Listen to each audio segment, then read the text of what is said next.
Ya, karena ruh itu wujudnya adalah nur. Nur ala nur, ada 3 komponen. Komponen yang pertama dari ruh namanya nurullah, cahaya Allah. Komponen yang kedua adalah nur Muhammad, ya, cahaya terpuji. Cahaya terpuji itu sering disebut oleh para leluhur kita sebagai Rasulullah sejati yang ada di dalam diri. Makanya Rasul itu ada 2. Rasul yang syar'i, yang wujudnya adalah manusia. Yang kedua adalah Rasul yang hakiki, wujudnya adalah nur. Dan nur ini ada pada setiap manusia. Itulah keadilan Tuhan. Kita mau lahir di zaman mana, tidak ada yang fisik, ya, secara syar'i, tetapi yang hakiki selalu ada pada setiap manusia.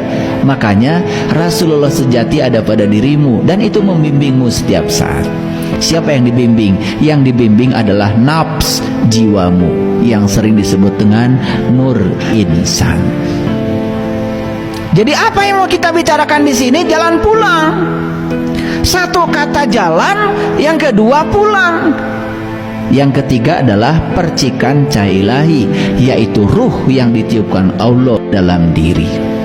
Jadi ruh yang ditiupkan Allah ke dalam diri ini harus tahu jalan pulangnya. Nah, bagaimana supaya ruh ini tahu jalan pulangnya?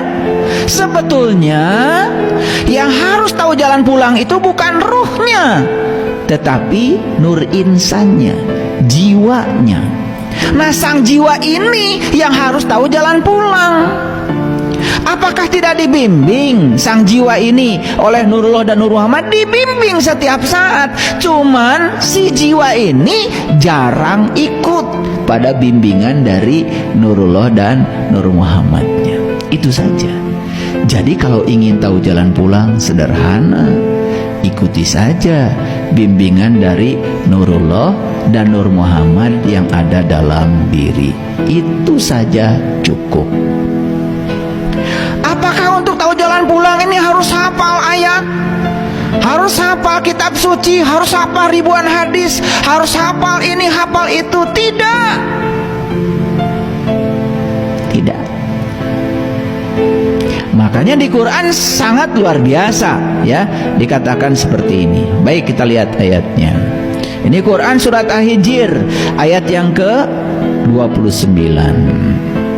Jadi bisa dibaca, ya, surat ke-15 ayat 29.